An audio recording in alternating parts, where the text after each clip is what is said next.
Hi, it's Mark, and welcome to the latest Deals podcast. So we've got a bit of a special edition. I've got two guests today. So I'm with Tim Witt. How you doing, Tim? Hi, Mark. I'm good. How about yourself? Yeah, very good. And we've got a special guest. So Guillaume Black, how you doing? Very good. Thank you very much. Thank you for having us today. Good. Yeah, and we are in sunny Manchester as well. We've come to a studio here. So, Tim, do you want to just, people that don't know you, just give us a bit of an introduction? Yeah, no worries. So, that's the hint that he's from Australia. Good day. Just going to say, good day. Yeah, but... There's going to be subtitles for anybody that doesn't... Yeah, cue the subtitles for the French. I talk very much like a Pom now. But yeah, I'm from Adelaide in Australia originally. So I moved over to sunny Manchester in 2014. Not necessarily for the weather, but... yeah, moved over just to get out of my comfort zone, do something a bit different, travel and stuff like that. Seems to be a common thing with Australians, isn't it? Do a bit of traveling. Yeah, because I don't know, the cities are fairly isolated in Australia, so it's good to get out and experience different cultures and stuff like that. But so what did you do back in Australia then? What was your background? Yeah, so my background was construction management, basically. So yeah, I did construction management economics at uni in Adelaide. Worked for a building company managing lots of different projects for about 8 years before I moved over. Big conversions and refits and school buildings and lots of different things like that, nursing home constructions, etc. So lots of different projects, but yeah. So I was saying, my friend Fitsit moved over to Australia and was at Austral Bricks, so you used to use them. Yeah, we used them a lot. Yeah. We've probably dealt with them at some point. But yeah, Austral Bricks probably one of the biggest suppliers of bricks and those sort of projects. Yeah. Yeah. So what age was you when you came over then? 2014. Yeah, so I was 27 when I came over. Okay. Yeah. Good. Okay. So then you got involved in property when you was over here, was you? Yeah, I got involved in property. So I started working. My first job was like project management consultancy. So I was representing developers, on the sort of developer side as a project manager. So it got me interested in property from that perspective. But also when I started, I moved into a house. I was renting a room, which is like a HMO, and I was sort of like, oh, this. Where was that? It was in Hill Green. Oh, right, yeah. Near the airport, yeah, near the airport. And I think it was $500 a month, bills included. I'm like, this is a bit pricey. But then when I looked at it, I'm like, oh, no, that's the going rate. That's the novel rate. I'm like... So that was your introduction to Yeah. And I'm like, yeah, he's making a bit of money out of this, isn't he? Whereas in Australia, rental, it's a bit harder to get cash flow. So I just automatically learned that it's just easy. Well, you can do it. You can get cash flow easier in the UK because the rental demand and the higher rents and things like that. Yeah. Very good. So, Guillaume, do you want to just give us a bit of an introduction to yourself with people that don't know you? Yeah, thank you very much. So, I'm Guillaume Black. I'm the CEO and co-founder at Property Filter. We are an online platform that helps investors and developers, find great deals faster. And, there's a lot of little property softwares around, and the idea is that, who really wants to be looking at data when you could be looking at deals, So we flipped the whole thing on its head and we've been the first one to make it really outcome based, and it's all about finding deals, all about the outcome, the next step, and finding deals. So we've built a whole framework around it, and all the way from generating the leads to having the framework to convert all these good leads into great deals. It's all on the platform, and we've got 1,000 people using the software now up and on the country. People like you guys, and doing really, really well. And so so it's been going quite well for us. Yeah. So I've known you a few years from Property Entrepreneur. When did you join? I'm finishing my third year Property Entrepreneur, going on to my fourth. I think when you get hooked, with these things. So before that, I used to build and repair bridges. So a bit similar to Tim, but in the highways, infrastructure kind of sector. So I had to unlearn a lot of stuff, because the scale of the residential projects I went on to do, where dealing with builders is not like managing contracts, and all this kind of stuff. So that's how we kind of started. When I started Property Entrepreneur, I was still working full time. I think I had one HMO and one single let, and in the first year we tripled the size of the portfolio. And people were asking us, how did you do that? And it's where we had this little ugly, clunky little software only I could use, and we started to share, and then you just scale from that, from feedback and things like that. So from the first year on PE, so. Excellent, excellent, yeah. So your accent as well, where was that? Yeah, we need some subtitles as well for. I'm originally from France, but I've been abroad since sort of 12 years, in UK since 7 years now. So right, yeah. okay. Very good. Yeah. Very good. So what we're going to do is we're going to come back and just find out a bit more about Property Filter, because Tim used it. We use it as well for like looking for the some of the deals that we're looking at the moment, which are like the social housing portfolio builder stock. So it's a great tool, and we're also going to record a special demonstration, and we're going to put that in the show notes on like a YouTube link. Yep. So we'll do that as well, just to give people like an overview as to what it is. So Tim, you came over 2014, and then you was working in the property industry. How did you then kind of get involved in investing yourself then? Yeah, so started investing. We bought a first property, which was like our own house in 2017. Worked out that we could add some value fairly easily and refinance to produce some funds to invest. So from there, we started buying some single lets while I was working, doing that on the side and stuff like that. And then I sort of got to a point that I had a few and ran out of money and didn't really know what to do next. So then I just started networking a lot more, got involved in the PIN network. And then when COVID hit, I really just decided to take it seriously and go, I want a clear goal on what I want to get to, and I wanted to, get into a position that I could have more flexibility with my work and work on my own businesses and my own property portfolio full time. Yeah. So did you go on to the Mastermind program? Yeah. So I did Mastermind with Simon Zucci and Andy Haynes in end of 2020. So that finished the end of 2021. Okay. Yeah. Which is great. You just completely change the mindset of what you can do and how creative you can be and things like that. Yeah. So yeah. And then did you say you took a year out then? Yeah, it took a year out from any sort of training programs or education, things like that, just to focus on getting a lot of my projects that I was doing finished and, in a good state and things like that. And then I built up quite a big portfolio during that time fairly quickly. And then I got advised to look at Property Entrepreneur because, it was important that I learned about the business aspects and how to properly get the team in place and outsource things and use systems and those sort of things to help that business and grow from there, basically. So you're at the end of your first year, is that right? Yeah, almost at the end of the first year. Next month's the final presentation. Yeah. So, and have you found it? Really good. Yeah. Great group of people. Yeah, and really, really great structure to learn, how to run a business and how to utilize the seasons and all those sort of things to structure it in the right way. Yeah, very good. And wealth dynamics, we talk about that. What's yours? I'm a steel, actually. So okay. I'm very sort of I'm good with numbers and a bit of detail and stuff like that. So I'm fairly centered, but I do like to think I've got a bit of creative side as well. Okay. Trying to be, being an entrepreneur, those sort of things. But yeah. So you're in that kind of like that kind of sector with kind of like steel, some mechanic, and then some creator. That's right. Yeah, and then fairly central lord the rest of it. Yeah. So yeah, good with systems, good with processes, getting through lists, stacking numbers and all those sort of things. So that's great. Yeah. Yeah. Which makes sense because, project management, a lot of that is those sort of things really, which was my previous career. Guillaume, what about yourself? So I'm a star. So I've got a bit of creator and, a bit of dynamo and a bit of blaze. Okay. But really, I think 10 years of engineering have, deformed me, so I'm good with spreadsheets and things like that as well. Yeah. But really, I'm more comfortable on my 2 feet and speaking with you guys, and, looking at my spreadsheets. Yeah. Got you. Okay. Very good. So let's go to like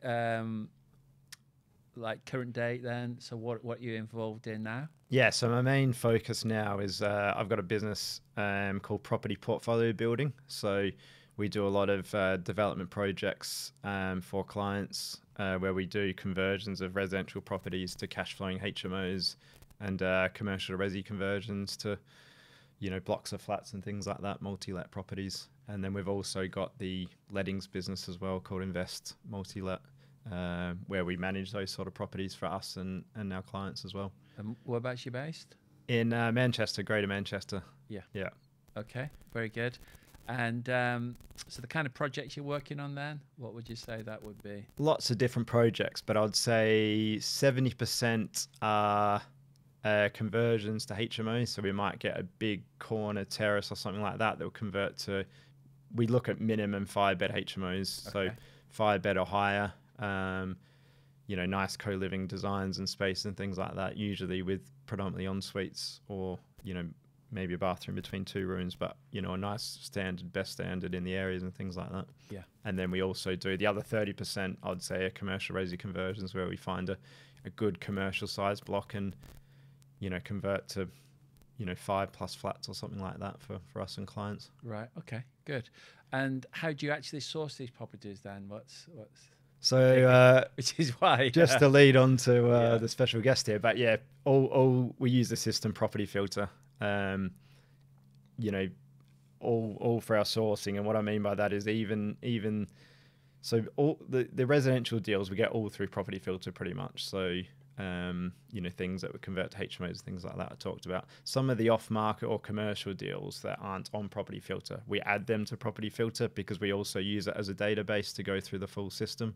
Yeah. So every property we view, make an offer for, or purchase is all in Property Filter as a database. So we use like it. a deal progression. Yeah, it's a deal progression system, Yeah. definitely. Yeah. And honestly, it saves us a huge amount of time. We're not scrolling through Rightmove anymore. We only view properties that will meet the criteria for us and our clients. And because of that, when we do view it, I'd say like 40% we end up making an offer for, because they're pretty much the right sort of property before we view it. Sometimes we need to check some things like, could the basement be converted a loft or something like that? Yeah. Some things you can't tell like that online, but yeah, predominantly we know that it's the right sort of deal before we even go out to view it. Yeah. Okay, good.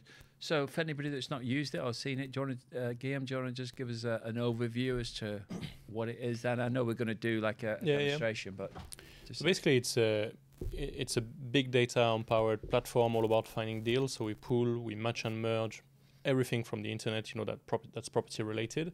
And we build this into a framework so you can find your deal. So there's different steps to the framework, but the main aspects is to set and forget one's criteria into those lead generator bots, and then the system would then just goes and hunt for us, while we sleep 24/7. Brings leads in our inbox that match our criteria, and then amongst these, it would give us a hit list of the most motivated sellers. So instead of, we might have 20 or 200 properties that match this criteria in this in this area, but then where do we start? What am I going to do this week? And so this where you'll have a hit list of 10, 20 properties, or which are the most motivated. So they are the ones where the sales fallen through. It's listed with multiple agents. It might be negative equity, and lots of clues and things we put together. And so you basically manage your time and go straight to the viewings where it matters.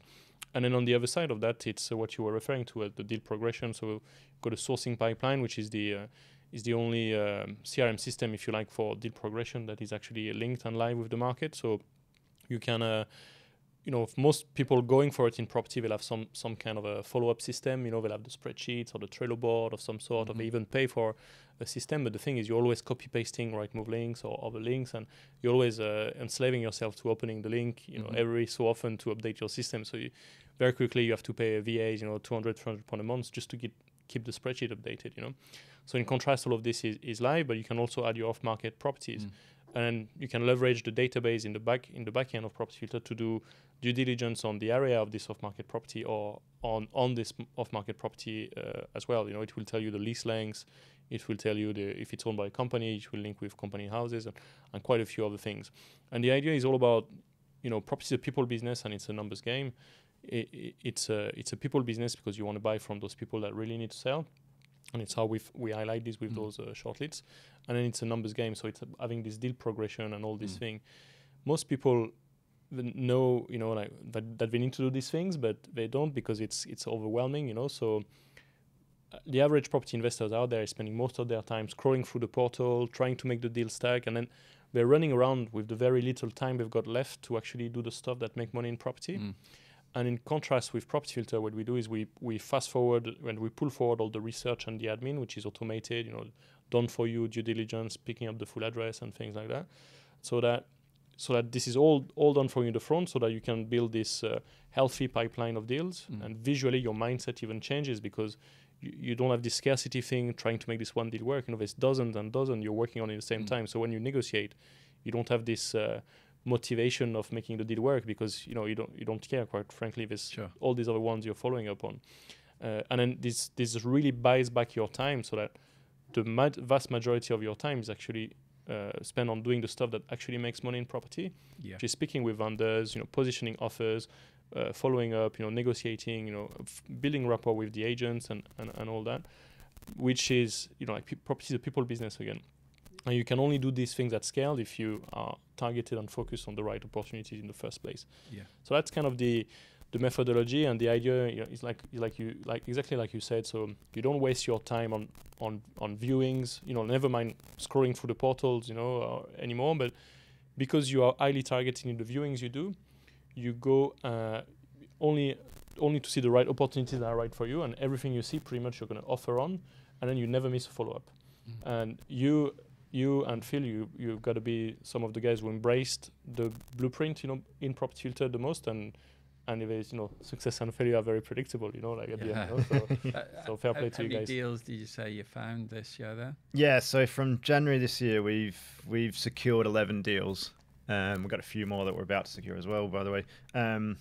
Okay, but 7 months.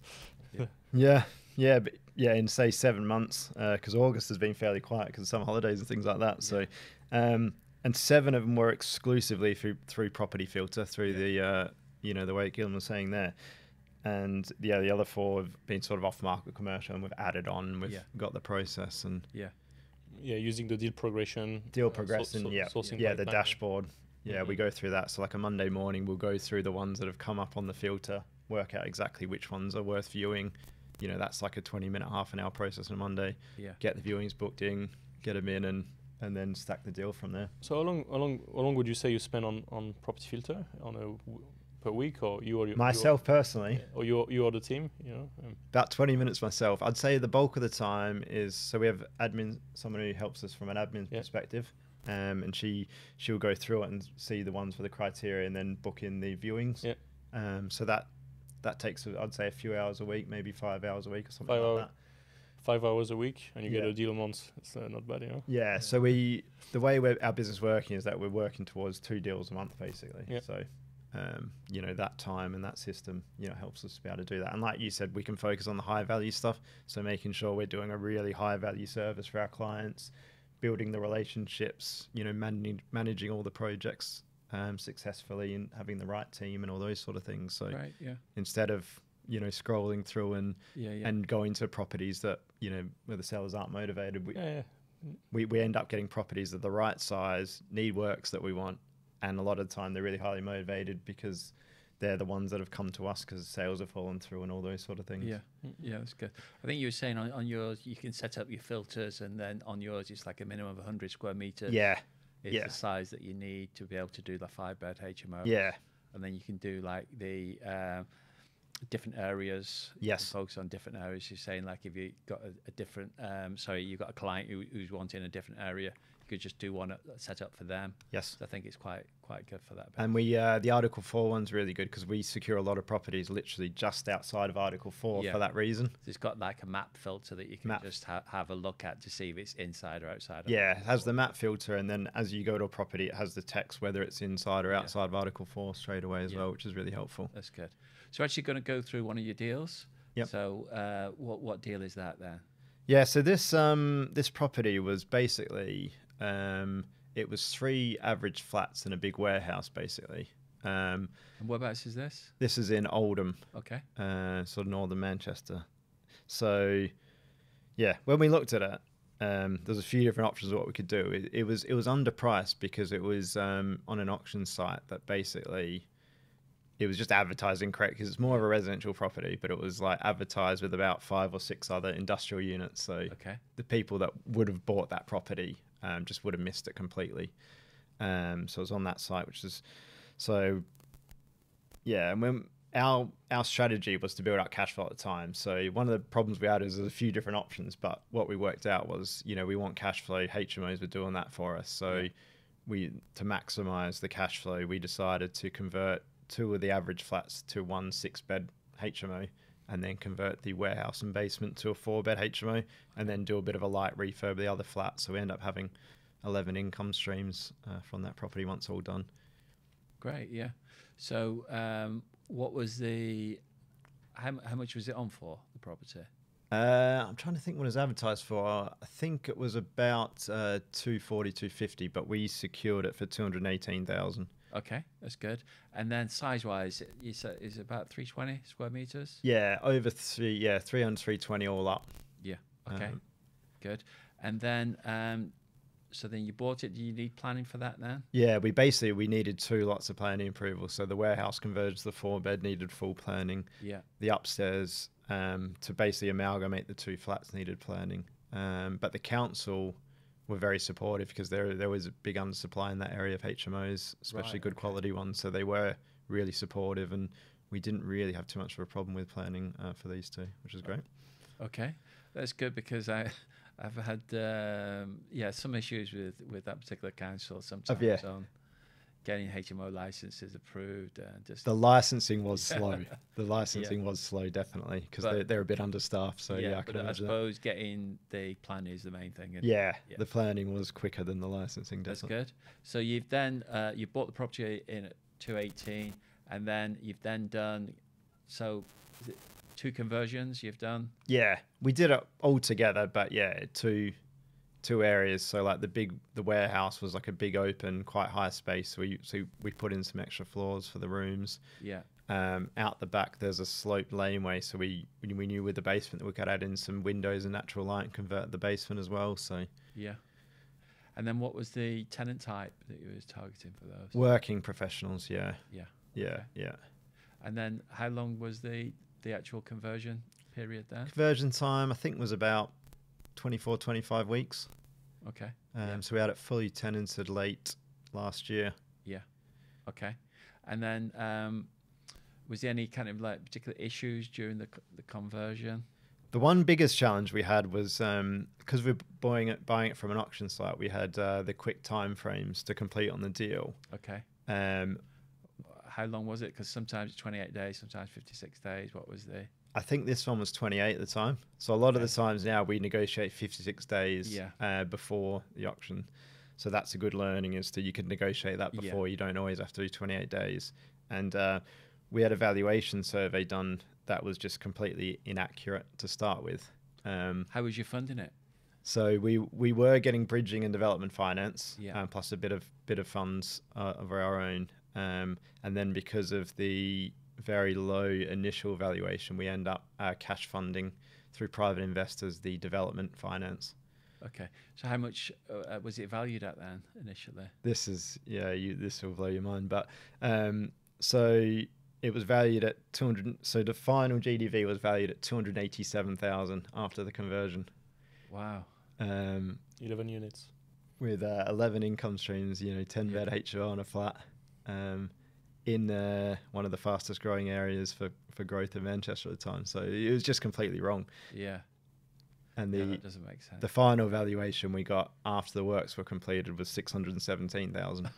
So it's just really wrong. And obviously we knew it was wrong. But because of the time frame with the auction, we didn't have time to do anything else. So you were committed. We were committed. Yeah. 10% deposit. So now we've got a full system and we know the surveyors in the area and stuff like that. And we haven't had a problem since, but it was a really good learning, to be honest. Yeah. Okay, good. So how much was the conversion cost there? Conversion all up was £193,000. That's not bad, is it, really? Yeah. Part of it, I did the project management myself. Okay. Which is probably one of my learnings. It's good to have a power team involved because it can take up a lot of time. So these days I now have project managers that work with me on all these projects to free up time for the other works on the business, things like that. But I was at this point project managing all of the developments myself, basically. And then your guy. So who's in your team then? What does your team consist? So now at the moment we got two project managers. Are they employed or self-employed? Or? They're self-employed. Yeah. Yeah. So they sort of work a project by project basis. Yeah. One of them, a large majority of his works through our projects because we have a consistent stream. Yeah. Things like that. And then, we've got someone that works full-time in our letting business. And then we've got a combination of personal assistants, virtual assistants, finance team support and things like that as well. And then obviously the wider team is, we've got a good group of building contractors that we've used and architects, planning teams and those sort of things that we use project to project, mortgage brokers, solicitors, all those sort of things. And then anyone that works with us where we do the full service end-to-end for them, we use that team and we introduce them to people like brokers as well if they want finance brokers, etc., and solicitors. So very good. So do you want to just run through the numbers then? Yeah, so the overview of the numbers. So purchase price 218,000, conversion 193,000. The final NGDV, like I said before, was 617,000, and the gross rent is at the moment 6,975 a month. Net cash flow is around. Is that about 500 a room then, something like that, and plus the? No, the rooms are 645. Wow. Pretty much all of them, apart from two of them that share one bathroom, and I think they're 625. So, yeah. Good rents then. Yeah, they're great rents. Yeah. Yeah. Excellent rents, and we do get really good. We get a lot of inquiries in the area as well, so which is good. So, what size of rooms would you say they are? They're all double size rooms, so at least 10.5 square meters. Yeah. Probably between 10.5 and about 14, 15, I'd say. Okay, it's a good size then. Yeah, good size. The 6-bed has a much bigger communal space. Yeah. And we just find that gets less voids. The rent's the same, but it gets less voids. So the big learning there is if you can get those really good communal spaces. What size is it? What kind of square meterage is it? The communal space. Yeah, because you need like 19.5 as a minimum. Yeah. So I think it's about... so we got like a dining lounge area that's probably about 23, 24 square meters. And then plus quite a large kitchen with a bit of a separate... you sort of like breakfast bar / study area at the end and stuff like that. That's probably at least 15 square meters as well. So it's good size. Yeah. Very good. Yeah. So you got the rents then. Sorry, just go back to that. And so rent, almost 7,000 gross a month. Net cash flow, we appraised it at about 2,600, but we are getting probably more about the $3,000 net profit at the moment. Yeah. And then when you did you refinance that then at the end? That's when you got the revaluation 618, and then how much then did you have any money? Yeah, we had 30,000 left in it. Okay. So at the time the ROI was about 80%, but so this was the end of last year. We had it fully let, so we're almost all money out now with the $3,000 a month roughly. So great. So it's almost a sort of free property. As of now. Excellent. Congratulations. Thank you. Yeah. So looking back at that, is there any like top tips for people? Do you have 3 to go through, would you say, Tim? Yeah, there's definitely learnings and top tips for this one. So the first one is like I talked about with the valuation surveyor. So if you're doing these sort of projects, get to know the valuation surveyors in the area and get to know the ones that value in the same way or a similar way that you appraise the deal.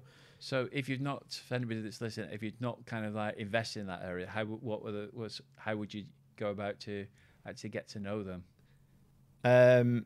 Either through references for other people or through experience, I suppose. Yeah. So, we've got a couple in Manchester that obviously you can't tell then that's who you want to use, but the strategies where you do get the surveyor on your project. Yeah. I think like other investors kind of like networking with that, and also mortgage brokers. Yeah, mortgage brokers are a good one. Yeah. Be good for that one. Yeah.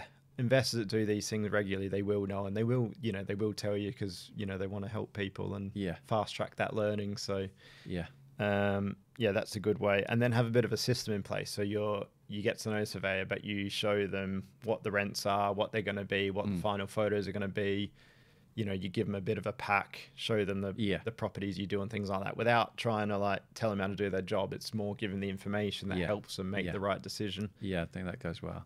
Yeah. So that system really makes a big difference. So that's the first tip. Second tip, these sort of projects, like it's all about power team. So, you know, you need a good building contractor. So again, that you can do that many different ways. My biggest thing is have a project manager. If you can have a project manager and a team that can manage it for you, then you're not having to drive out to site to visit regularly. You're not getting numerous calls from your builder day in, day out, and you can focus on finding more deals and building a business and things like that.